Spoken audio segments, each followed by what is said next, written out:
Lord Jesus, thank you for creating me in your image. Thank you that in you I lack absolutely nothing. Thank you that according to your word, I'm fearfully and wonderfully made. Thank you for choosing me for such a time as this, so that your glory and presence can be manifested in and through my life right now. Thank you, Holy Spirit, that I know I am never alone because you live in me, and because of who you are, King Jesus, I will never walk in defeat. I've been set free from all lies of the enemy, and I will not die before my time, but I will live to declare the glory of the Lord in this lifetime and in this land. Today I choose life because I choose truth. Jesus Christ is my truth. As a daughter of destiny, I will step up and step out in faith into the great plan God has for me. I have the DNA of my Heavenly Father. That is why everywhere I go, godly change is made through the power of the Holy Spirit and the living Word of God, which is on the inside of me. This gospel of Jesus Christ will be ministered through me as long as I have breath. It was for this purpose I was born. I declare my life is purposeful. My dreams are God's desire for my life, and my hope is charged with faith. As a daughter of promise, I will run my race with endurance. I will cry on my knees. I will battle through in prayer, and I will rise up in victory on my feet. Because Jesus Christ is the lifter of my head. Amen.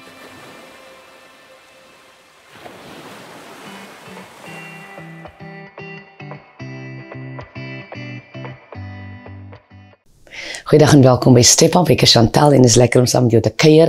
Lekker om saam met jou die woord van die Here te breek. Dit is net is 'n voorreg bo duisende. Ons sal nooit ooit moet ons gewoond raak om die evangelie te preek of te doen wat die Here vir ons sê om te doen nie. Partykeer vat 'n mens dit wat jy ingeroep is vanselfsprekend, en ons moet nooit gewoond raak nie, want die weë van die Here is amazing. Dit is wonderlik. En elke dag, soos die ou koortjie sê, elke dag met Jesus is regtig soeter as die dag van tevore. Dit regtig is. En dit is, weet jy hoekom? Want hoe dieper jy by die Here inkom, hoe meer besef jy hoe amazing God is, en dat hoe meer jy weet, hoe minder weet jy. You know what I mean? Hoe meer jy leer van God, hoe minder weet jy.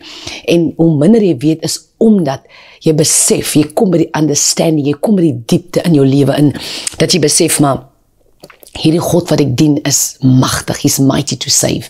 Hy's groot, hy's alomteenwoordig. Hy is net wow. En ek wil vandag vir iemand sê, ek wil praat oor Rut en 'n bietjie hiervan en daarvan praat. Ons is in die boek van Rut.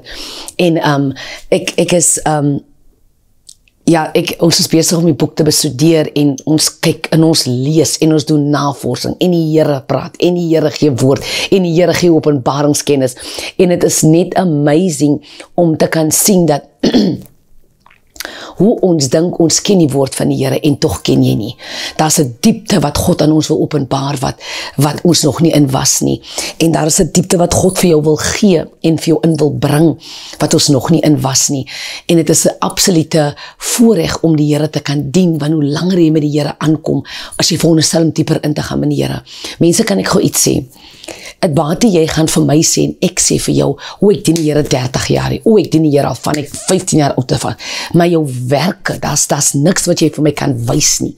Ek het in die week, toe ek net 'n bietjie met myself geredeneer en vir myself gesê, as a matter of fact, toe ek van die bid hier afgekom het, toe sê ek vir myself, Chantal, as jy die dag sterwe, want ons gaan sterwe, mense. Die dag wanneer jy gaan sterwe, as Jesus nog gekom het nie, en al kom hy ook in my leeftyd, wat kan jy wys? What will you be able to present before God? Wat gaan jy vir die Here kan wys? Dit is wat ek vir u gedoen het. Ek het nie mot en roes op die aarde by mekaar gemaak, maar ek het vir my skatte in die hemel by mekaar gemaak. Wat gaan ek voor die Here kan lê om te wys? Dit is wat u vir my gesê het om te doen, en dit is wat ek gedoen het. Ek dink, ek en jy moet by 'n plek kom in ons lewe waar ons moet regtig waar, you've got to take note, jy moet stokvat oor jou lewe en jy moet sê, Here, ek kan nie net lewe van maand tot maand, of dag tot dag, of jaar tot jaar. Einde van die jaar gaan ons op vakansie, ons gaan kamp, en dan kom ek huis toe, en dan gaan ons maar net weer die nuwe jaar aan. Iewers in ons lewe kom daar moet jy 'n kopskuif maak. Iewers in jou lewe moet jy sê, what is the meaning to my life? Hoekom is ek hier? Hoekom doen ek wat ek doen? Hoekom lewe ek hier? Wat is God se plan vir my lewe? Nou, as jy nog nie by die Here is nie, gaan dit moeilik vir jou wees om daai antwoord te kry, want jou destiny is locked in Christ. Your destiny is in Christ. Jou purpose is in God, en dit hoekom God jou voorgeroep het, is in Christus Jesus. So jy kan nie sê, I want to fulfill purpose, maar jy wil dit buite Christus doen nie. Nee, my mens, jy moet in Christus kom, sodat jy die plan van God vir jou lewe kan kry. Die Bybel sê in Spreuke, many are the plans of a man's heart, but it's the Lord's purpose that prevail. So, ek het 'n klomp plannetjies vir myself. Ek wil alle jare 'n ligwaardin word. Jy wil 'n dokter word. Hierdie wil 'n lecturer geword het. Hierdie wil 'n teacher word. Hierdie een wil dit word. Hierdie wil daai word. En op die einde van die dag het jy nie geword wat jy gedink het jy wil geword het nie. Baie mense het onderwysers geword. Baie het maatskaplike werkers geword. Baie het dokters geword. Baie het maatskappy oopgemaak, baie het staataanklaers geword en magistrate geword, maar dit kan nie die einde wees nie, en dit is waar ek op pad is. Dit kan nie die einde wees nie. This cannot be it. Dit kan nie wees my begin en my einde nie. Want weet jy wat, jy kan hoe suksesvol wees in jou werk. As jy dit doen sonder Christus, dan is jou werke tydelik, my mens. Jy en ek moet by 'n plek kom waar ons, ek wil amper sê, inent. Jy moet ingeënt word, letterlik. En jou inenting in Christus kom deur bekering. So ek en jy moet die Here aanneem, dat ek en jy kan kom in dit wat God vir ons gereed het. My mens, kom ek sê vir jou, ons gaan eendag, daar's 'n skrif in die Bybel, en ek het nou so 2-3 weke terug gelees. Die Bybel sê, wat jy in Romeine, hy sê, wat jy praat, of wat jy nie sê nie, wat jy sê, wat jy nie sê nie, wat jy doen en wat jy nie doen nie. Die Bybel sê, dat jy en ek gaan account doen vir alles wat ons praat. Ons gaan moet rekenskap gee vir dit wat ons gesê het. Ons gaan moet rekenskap gee eendag oor jou tyd wat jy gehad het in die lewe en het niks daarmee gemaak nie. En ons kan vandag dink om 'n klomp geld te hê. Ek werk en as ek aftree, dan kry ek 1.1, ek kry 5.8. Jy calculate jou uitbetaling van jou werk. Maar weet jy wat? Jou uitbetaling is temporary. Jou uitbetaling is tydelik. Jou uitbetaling het nie ewigheidswaarde nie. Ek en jy moet by 'n plek kom waar ek sê, Here, ek moet ewigheidswaarde hê in my lewe. Wanneer die rekord getrek word, dan moet daar 'n geslag praat van my. As die rekord getrek word, dan moet my generasie praat. As die rekord getrek word, dan moet my lewe resoneer met die koninkryk van God op aarde. Wanneer die rekord getrek word, dan moet ek waarlik waar kan sê, die mense moet kan sê, hey, dit was 'n vrou van God, dit was 'n man van God. Wanneer die rekord getrek word, en onthou net, die rekord moet trek, nie net in jou leeftyd, die rekord moet trek, nadat jy gesterf het. Dan vra ek jou, wat was established in jou lewe? Maar die koninkryk is nie vir 'n mens nie. Die koninkryk is nie net vir 'n mens nie. Wanneer die koninkryk van God kom, dan mense word gebless. Die koninkryk is mense. Die koninkryk is God se mense. Die koninkryk is dat almal moet lewe. As jy kyk nou net typical, mense ek is by ritme, ek moet net gou hierdie goed sê. Dit wat ek glo my hart nou is. Toe Jesus die 5000 mans bedien met die woord. Die Bybel sê, die Bybel die aanmelding gemaak van hoeveel vroue daar was, en hoeveel kinders daar was, en hoeveel oumas daar was, en hoeveel, you know what I mean? Die Bybel sê 5000 mans. Die Bybel sê toe Jesus klaar bedien het, was die mense honger. En so dit moes seker 'n hele sessie wees wat Jesus met hulle oor gepraat het. Toe Jesus klaar is, toe sê Jesus vir die disippels, is enige kos wat hier is. En hulle sê, nee, die mense moet nou daar toe gaan, want hier is nou nie kos vir hulle nie. Hulle moet hulle eie kos gaan kry. Die Bybel sê, Jesus vra, maar wat is hier? En Jesus sê, en een van die disippels sê, maar hier is 'n seentjie met 2 visse en 5 broodjies, dis al. En dit is onmoontlik, kan dit nie mense voed nie. Dis onmoontlik. Wel, in jou oë was dit onmoontlik, in my oë was dit onmoontlik, maar in die oë van die lewe, die oë van die lewegewer, is dit nie onmoontlik nie. Want onthou, Jesus is die brood van die lewe. Jesus is die vermenigvuldiging in die brood. En Jesus sê vir hulle, bring dit na my toe, ek sal, gee dit vir my. En die Bybel sê, Jesus lig op sy kop, en hy dank die Vader vir wat nou gaan gebeur, en hy gee dit vir die disippels, en die disippels gee dit vir die skare. Nou, die koninkryk was gemultiply in die teenwoordigheid van 5000 mans. Ek en jy moet uit die mentaliteit uitkom van ek bou 'n empire. Ek bou net vir myself. Ek bou net vir myself. Ek bou. Nee my dierbare. Jy moet by 'n plek kom wat jy nie meer synig is nie. Die rede hoekom jy nie kan in jou volheid kom nie is omdat jy synig is. Dat ek nou sommer nou langs voor die baie kort sê. Die rede hoekom jy nie in jou volheid inkom nie because why jy calculate as ek nou die koop en ek koop daai, dan kan ek nog môre koop. My dierbare, kom ek sê sommer vir jou nou al. Die koninkryk gaan vir jou surprise in wat God wil doen.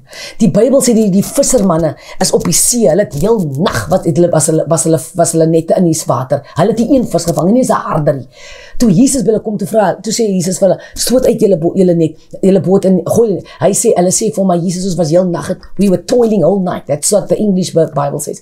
Jesus sê vir hulle, gaan terug na dieselfde see toe, met dieselfde boot, met dieselfde net, gaan uit. Maar hierdie keer gooi jou net aan die regterkant. Die Bybel sê hulle het 'n invloeks van vis ontvang. Op wat? Hulle het 'n invloeks van vis ontvang op God se woord. Hulle het gegaan en hulle het die belofte van dit wat Jesus gesê het, was die belofte. Stoot uit jou boot, gooi uit jou net. Nie aan die linkerkant, jy gooi jou uit aan die regterkant. Laat ek beloof jou, daar gaan 'n vis kom. Die vis was maar te bly. Jesus het gepraat because remember, die visse herken die stem van hulle maker. Hulle dink dit is 'n voorreg vir hy vis om in die eerste plek in hy net te wees because why sy koning het vir hom gesê moet in die net inkom. So it depends on how we look at the matter. So ek en jy wil baie keer sê dat Here, ek wil hê u moet my seën, maar weet jy wat vra jy? Here, seën net vir my my huis. Dis nie hoe die koninkryk werk nie. Wanneer God vir jou in 'n posisie sit en jy is in 'n plek waar jy mense kan aanstel vir werk, moenie net jou familie inkry nie. Kry mense in wat vra die Heilige Gees om jou 'n gees van onderskeiding te gee sodat jy kan discern wanneer jy mense interview. Moenie net mense vat op die oog nie. Vat mense in die gees in. Vat mense wat jy 20 jaar van vandag af moet mense dan sê, weet jy wat, die man en die vrou, toe niemand van my 'n werk wil gee nie, toe hierdie persoon, they took a chance on me. Hulle het hulle hoop in my gesit om dit en die Here het vir my gevoorsien. Jy en ek moet 'n radikale verandering maak. Ons het 'n bid hier gehad in die week en die bid hier was een van die prayer points was, Here, laat ek 'n wonder word en laat mense van my praat. Let me be mentioned from generation to generation. Laat van my gepraat word uit 'n generasie uit, in 'n generasie, uit 'n generasie, in 'n generasie. So wat ek eintlik wil sê is, Here, make me the talk of the town. Dit is eintlik so simpel soos dit. Here, dat my lewe word 'n lewende, tasbare wonderwerk. Laat my lewe word 'n lewende, getasbare miracle. Laat die wat my ken vir u sien in my lewe. Dat almal sien, once upon a time was ek down and out. En as jy kyk die storie van Naomi en van Rut het Naomi teruggekom en sy het gesê, weet julle wat, noem my maar sommer Mara. Die Here het met my, the Lord dealt with me. Sy sê, moenie so my nou Naomi noem nie. Because Naomi means, beteken blydskap, joy. Het beteken iemand wat 'n vryheid in gees is, iemand wat lag, en dis alles behalwe wie sy was op die oomblik, toe sy teruggekom het na Bethlehem toe, en sy sê vir die vrouens, jong, noem my sommer Mara, ek is nie meer die vrou wat ek was nie, maar in maak nie saak, hoe sy haarself voorstel nie, dit is nie wat God gesê het nie, sy het gesê, noem my Mara, dit is nie wat God gesê het nie, haar naam was Naomi, God het haar genoem, wat hy gesê het sy gaan wees, she became the great-grandmother of Jesus, het maak nie saak, wat jou omstandighede nou is nie, en die punt wat ek vandag wil oorbring is dat, as jy kyk die boek van Rut, jy sal sien dat Rut, en ek het dit weer gekyk, en ek het dit weer gekyk, en ek het dit weer gekyk, Rut, die boek van Rut is 4 hoofstukke. Nie 1 hoofstuk, behalwe die headings, maar nie 1 hoofstuk maak oop met die naam van Rut nie. Nie 1 van die hoofstukke het gesê, en Rut was daai dag in Bethlehem, en Rut het daai dag vir Boas ontmoet nie. Nee, die boek begin met, kom ek lees dit vir jou, die eerste naam wat gebeur is, daar was in hoofstuk 1, die eerste naam wat gebeur is, die eerste naam wat gebruik word, is Elimelech. Elimelech, wat die man was van Naomi. Dan is het Naomi, dan is het Malin en Chilion, die seuns, so hulle praat van 'n gesin, maar die boek is Rut se boek. Maar nie een keer word, want onthou hier, ken Rut nog iets van Naomi nie. in die tweede gedeelte van die boek in, begin die volgende naam met Orpa, Rut se skoonsister. In hoofstuk 2 begin die hoofstuk met Naomi. In hoofstuk 3 begin die hoofstuk met Naomi. In hoofstuk 4 begin dit met Boaz. Nergens in die boek het enige hoofstuk met Rut begin nie. En dit wys net vir my dat ons het mekaar nodig. Ons het mekaar nodig op hierdie pad. Want baie keer word mense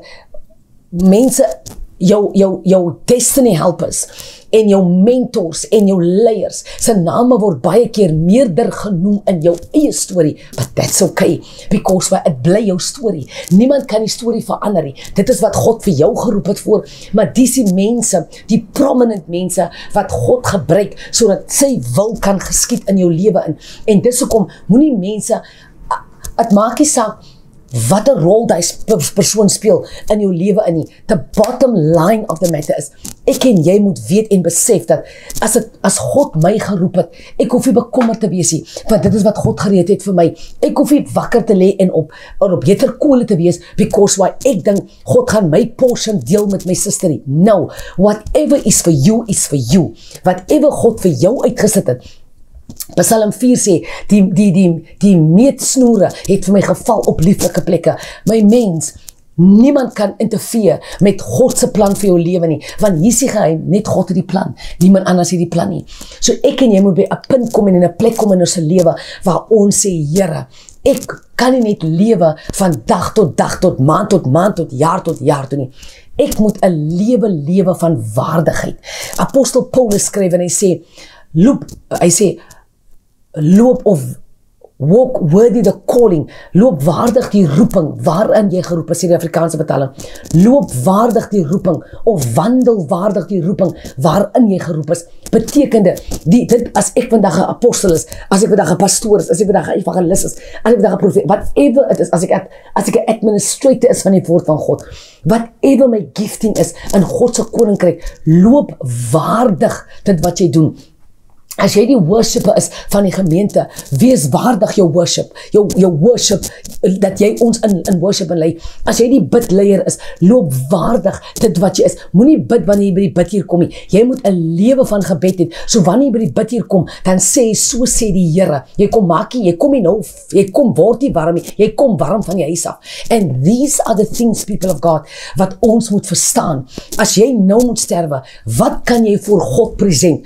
As daar iets wat jy God kan sê, ek het dit gedoen, Here, in U naam. Here, ek het dit gedoen. Ek het gesacrifice. Ek het opgeoffer. Ek het neergelê. Ek het weggestap. Ek het gebou vir U. Ek het establish vir U. Ek het U naams ontwil. Het ek 'n paar goed neergelê. Kan jy dit voor God sê? Kan jy dit vir God sê? En dis wat ek vandag met jou wil los.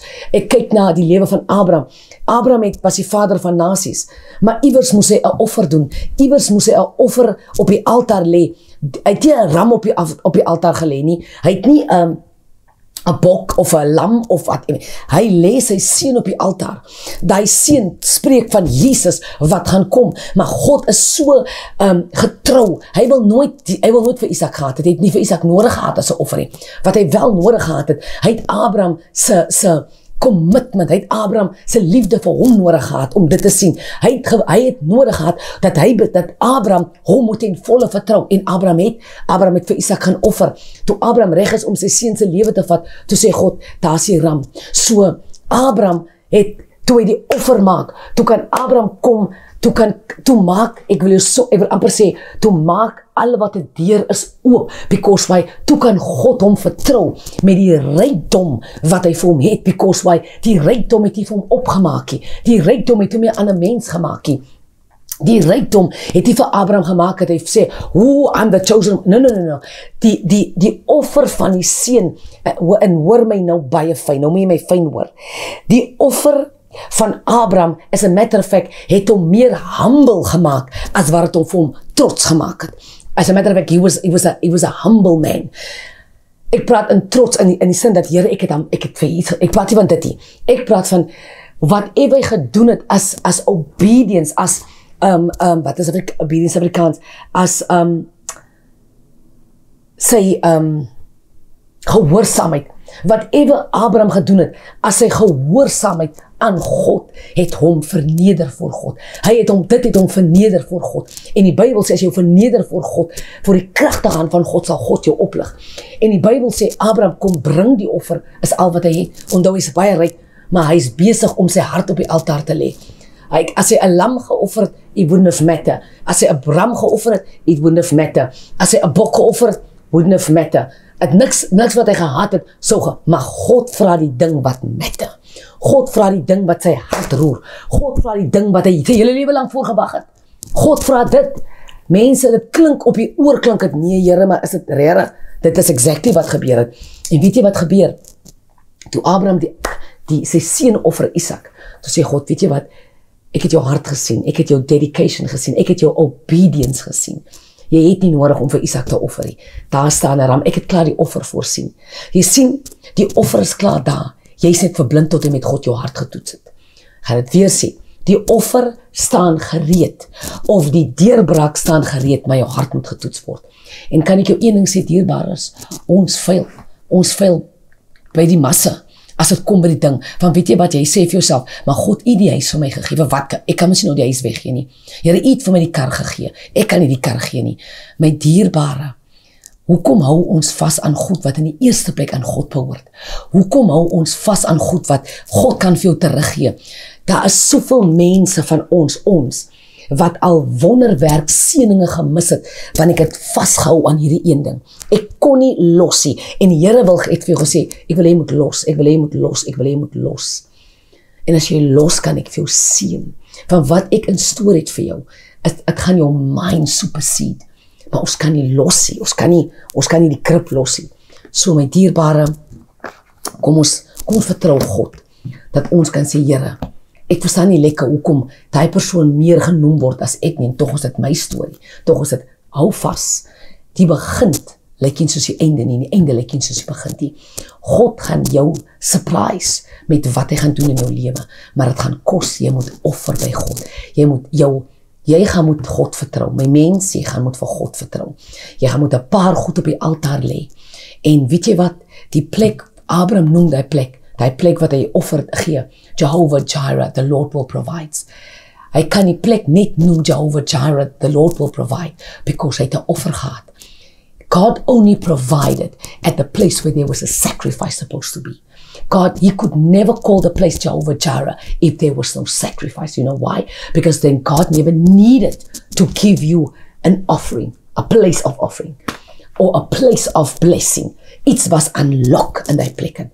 So, is baie mense van ons wat weet, ek moet seën, ek moet losmaak, ek moet gee, want God hou in elk geval jou lewe in sy hande. Kom ons leer om God te vertrou. Mag die Here jou seën.